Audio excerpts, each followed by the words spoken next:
A continuación, el siguiente tema, asma inducida por virus, a cargo del doctor Iván Stan. Él es neumólogo pediatra, docente de la Universidad del Norte, la Universidad Metropolitana, de posgrado de pediatría. Gracias, doctor. Cuando con esta fascinante historia del desarrollo del asma en los niños, y yo creo que un magnífico complemento a la revisión que hizo Elizabeth, donde estamos tratando de conocer por qué unos niños hacen asma y otros no hacen asma. Vimos todo este punto de la exposición a los ácaris, a los ácaros, pero vemos que en este desarrollo también intervienen un factor muy importante en pediatría, como son los virus. La siguiente, por favor. ¿Se pasan acá o allá? Está claramente demostrado que las infecciones virales en niños son el principal factor desencadenante del asma de los niños, y más del 80% de las crisis de asma en niños se relacionan con exposición a virus, especialmente el rinovirus, y en niños más pequeños el virus sincitial respiratorio, y pues un grupo muy importante de virus asociados a infección respiratoria. Es decir, en pediatría el factor desencadenante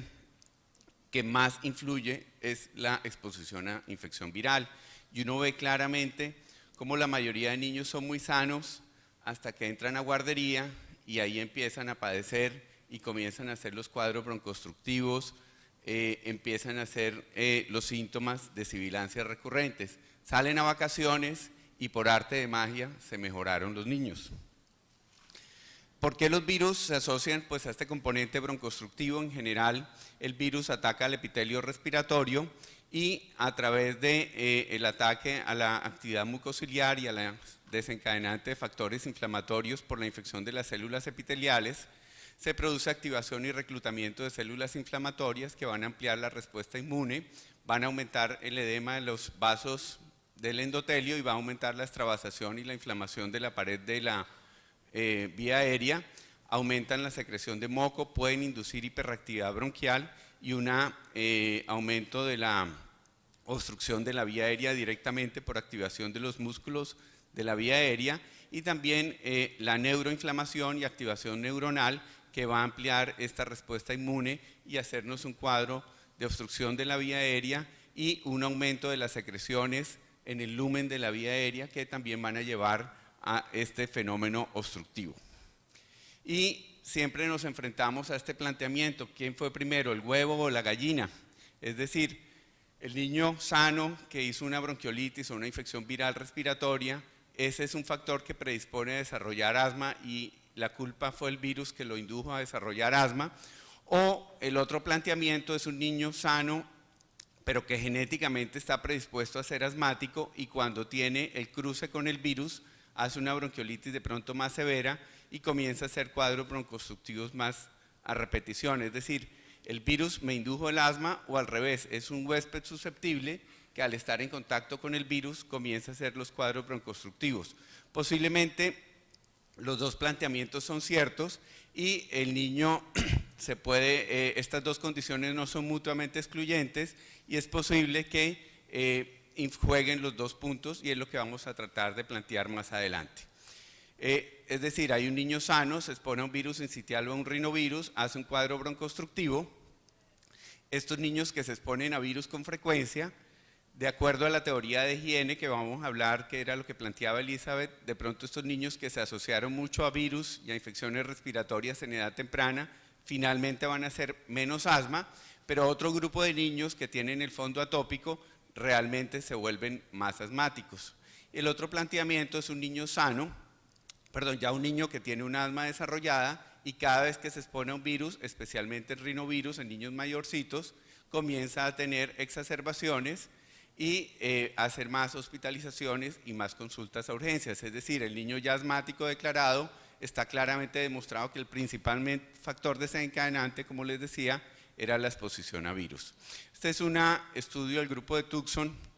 donde evalúan la exposición a infecciones virales en los 3 primeros años y el riesgo de desarrollar asma a los 6 años. Es decir, qué tanto se expusieron a virus en los 3 primeros años de vida. Esta cohorte la siguieron hasta los 6 años y vieron quiénes desarrollaron más asma. Se vio que el virus sincitial respiratorio en los primeros años de vida tiene un riesgo de 2 veces, 2.6 a desarrollar asma. Si se expuso a rinovirus a 9.8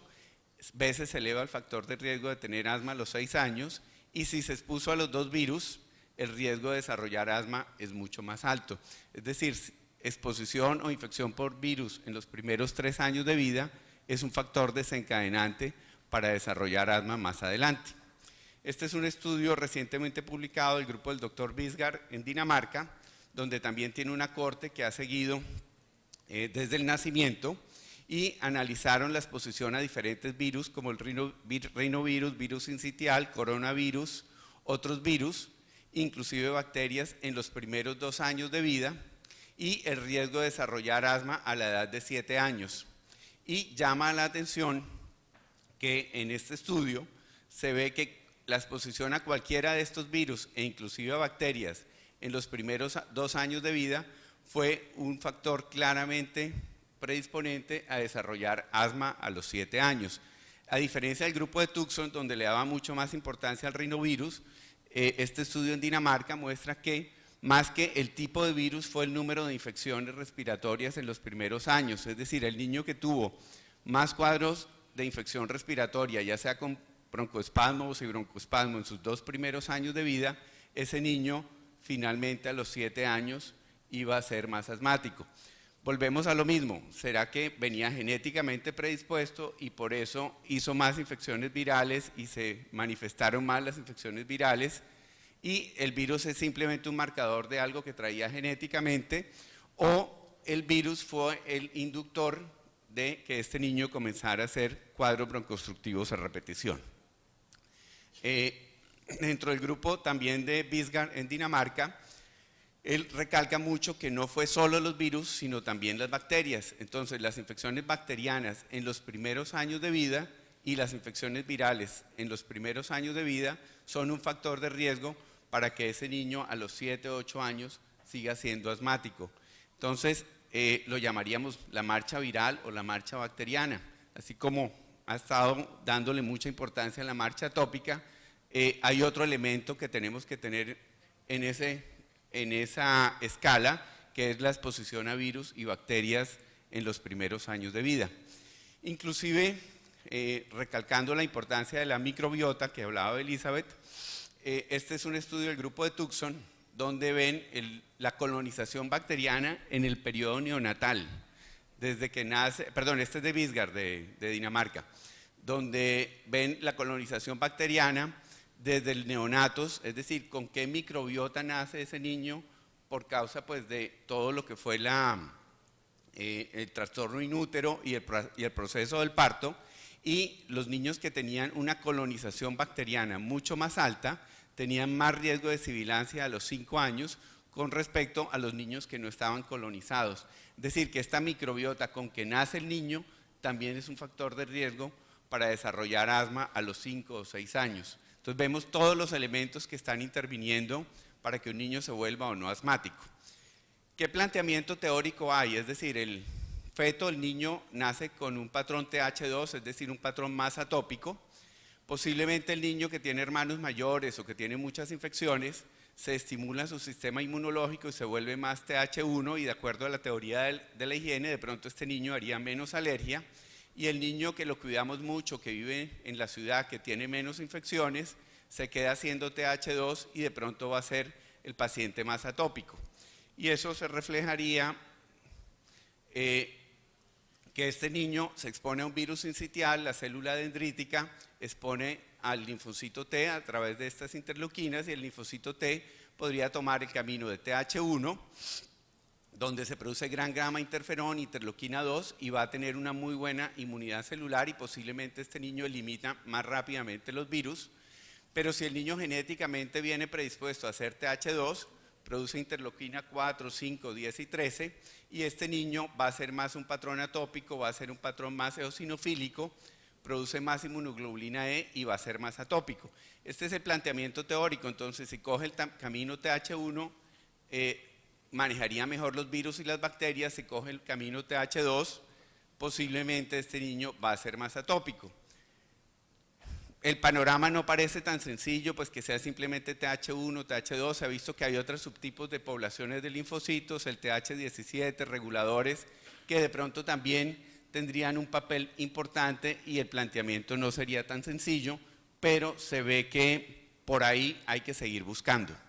Algunos estudios donde evalúan estos biomarcadores, estas interleuquinas que me hablan más de un patrón TH1 o TH2, los han correlacionado con la severidad de las infecciones virales y con el pronóstico de la infección viral. Una interleuquina 12 baja se asociaría bajo TH1 y se ha descrito que tienen infecciones respiratorias más severas que los que tienen la interleuquina 12 más alta. Es decir, un bajo TH1 hace un cuadro respiratorio más severo. Un bajo gamma interferón, es decir, bajo TH1, también hacen cuadros respiratorios más severos que los que tienen buen gamma interferón. También el nivel de gamma interferón o de respuesta a TH1 se asocia a la evolución a largo plazo. Los niños que a los 9 meses tenían bajo gamma interferón, es decir, bajo patrón TH1, se asocian a más sibilancias persistentes a medida que van creciendo. Es decir, bajo gamma interferón, más riesgo de sibilancias recurrentes. Buen nivel de gamma interferón, menos riesgo de sibilancias recurrentes. Y por el contrario, si tiene un patrón tipo TH2, es decir, una interleuquina alta, interleuquina 10 elevada, estos niños van a tener más riesgo de sibilancias sibilantes recurrentes después de una infección por virus sincitial. Los que tenían interleuquina 10 alta se asociaron a más sibilancias recurrentes. Es decir, que este patrón TH1, TH2 de respuesta de cada individuo podría marcar el riesgo a ser sibilante recurrente o no. Pero, como lo planteaba Elizabeth, pues esto no es tan sencillo de ser solo el virus el único factor que juega, sino muy seguramente todo el medio de vida, el desarrollo a lo que se expone cada individuo y va a constituir un punto que se llama epigenética, simplemente es la condición de que el fenotipo del individuo cambia sin que haya cambio en su genotipo, es decir, sigue la misma secuencia de DNA, pero por cambios en el medio ambiente, pre y postnatal, en el estilo de vida del paciente, en la exposición a diferentes virus o bacterias, ese individuo va a sufrir un cambio químico en su DNA que activa o bloquea algunos puntos de su secuencia genética y a través de metilaciones, modificación de histonas o genes silenciosos, se va a modificar ese genotipo y se va a expresar en otro fenotipo. Entonces, como un individuo que nace con una susceptibilidad genética, su medio ambiente, su estilo de vida, hace que tenga metilaciones y cambios en su DNA y se vuelva más atópico o menos atópico. Es decir, que hay muchos otros factores que desconocemos que están interviniendo en que un individuo se vuelva atópico o no atópico, pero queremos recalcar la importancia que se da hoy en día a la exposición a los virus y a las bacterias que juegan en este camino hacia ser más atópico o menos atópico o a tener sibilancias recurrentes. Entonces nace con su vía aérea, con una predisposición o no a ser asmático y el desarrollo de infecciones respiratorias, ya sean virales, bacterianas o con infección de virus y bacteria, lo predispone a ser asmático, pero esto va asociado a su patrón de respuesta inmunológica, TH1, TH2, a sus diferentes biomarcadores, a la edad en que ocurren estas infecciones, al medio ambiente, recalcar la presencia de ácaros, ascaris y diferentes factores que también entran en juego que este individuo coja un camino o el otro, y toda la base genética que trae el individuo de exposición inútero a factores nocivos, por ejemplo como el cigarrillo, a un parto prematuro, a su patrón genético, y todo esto junto va a hacer que un individuo desarrolle más o menos asma. Aquí vemos algunos patrones de cómo la epigenética y el medio ambiente también influye a que el individuo se vuelva o no asmático. Esta es la cohorte del grupo de Tucson, donde evalúan el riesgo de desarrollar asmas sibilantes a los 12 o 14 años, de acuerdo a si el niño se estuvo en guardería en el primer año y si tenía hermanos mayores. Aquí está el riesgo de sibilancias a los 12 años, a través de los años, y cómo ese riesgo va cayendo a medida que pasan los años en el niño que fue a guardería en sus primeros años y que tenía hermanos mayores, es decir, los primeros años de vida hace mucho cuadro sibilante recurrente, pero a medida que crece cogen defensas, como dicen, y dejan de tener sibilancias recurrentes. Por el contrario, el niño que no fue a guardería ni tenía hermanos mayores, su riesgo pues es el de base, que lo comparan de uno, es decir, exponerse en forma temprana a virus, bacterias, en este caso sería un factor protector en esa población. De los estudios de la doctora Erika von Mutis en Alemania, también se plantea que el riesgo de vivir en zona rural o en ciudad es un factor de riesgo para desarrollar asma. Vemos cómo el riesgo de rinitis, de asma y de sibilancias en los primeros 12 meses de vida es mucho menor en el niño que vive en la finca comparado con el niño que vive en la ciudad. También si en la familia había o no antecedentes de asma, se ve mucho más riesgo, obviamente, donde había algún patrón genético para desarrollo de asma, eso marca que el niño tenga más asma a través del tiempo. Factores como exponerse o no al cigarrillo por mamá fumadora, se ve que es mucho más importante en hombres, pero que el cigarrillo es otro factor de riesgo que marcaría el riesgo de que este niño sea asmático. Entonces, resumiendo estos planteamientos, el niño viene genéticamente predispuesto de su madre, entran en juegos la exposición a la microbiota, la exposición al cigarrillo en útero, la epigenética en el momento del parto y los primeros años de vida del niño, hace que me haga más un patrón TH1 o TH2, el vivir en finca, el tipo de alimentación que reciba ese individuo, la exposición a los virus, y ese niño puede tener riesgo aumentado o disminuido para asma de acuerdo a el camino o la marcha que haga cada individuo. Entonces yo creo que aquí los he dejado más enredados, es decir, todavía hay mucha ignorancia, todavía no sabemos cuál es el gatillo, cuál es el factor que desencadena que un individuo sea más asmático o no asmático, y qué podemos hacer en los primeros años para tratar de disminuir ese riesgo de que ese niño vaya a ser asmático. Hay algunos puntos claves, pues ya sabemos que disminuir la exposición al cigarrillo, que disminuir en un momento dado, mejorar la atención perinatal de ese niño para evitar partos prematuros, que nazcan con vía aérea pequeña y que tengan noxas en el momento perinatal. Todos estos factores ayudarían a que el niño desarrollara menos sibilancias recurrentes. Ya en el individuo que comienza a hacer sibilancias recurrentes inducidas por estos virus,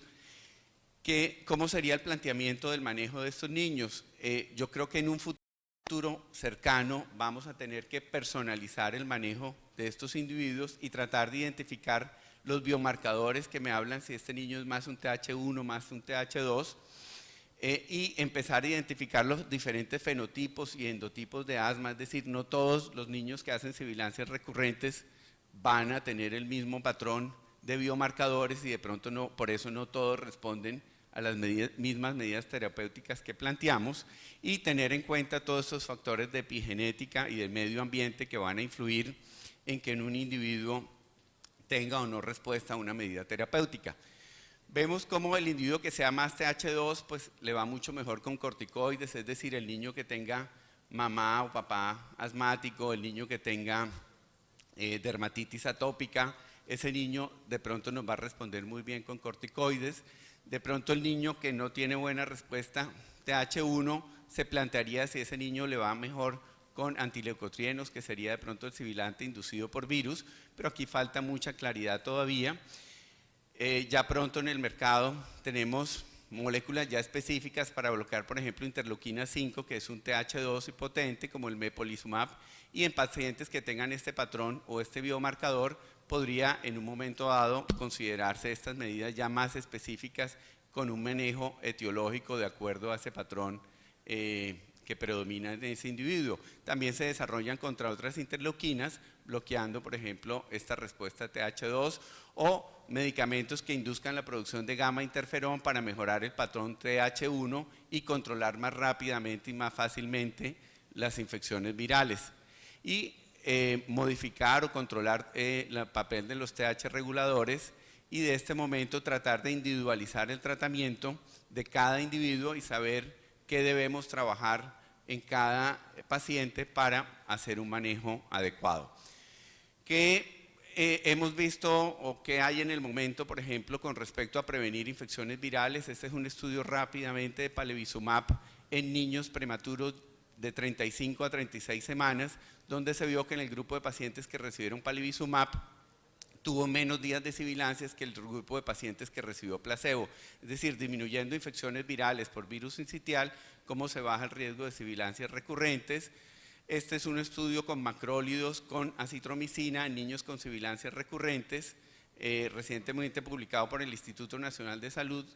en Estados Unidos, donde el grupo de pacientes que recibieron acitromicina en cada infección respiratoria versus placebo lograron disminuir el riesgo de sibilancias recurrentes, recalcando un poquito el papel de la modulación antiinflamatoria de los macrólidos para disminuir este riesgo de sibilancias sibilantes, y algunos inmunomoduladores, como sería este probiótico de uso oral,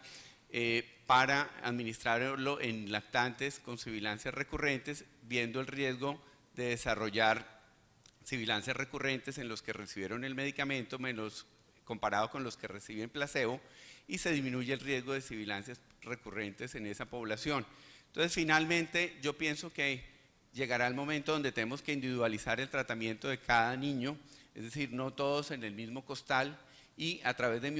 biomarcadores y de identificar los diferentes fenotipos que están jugando en cada individuo, poder individualizar el manejo de estos niños con riesgo de sibilancias recurrentes o con sibilancias recurrentes ya desarrolladas. Muchas gracias.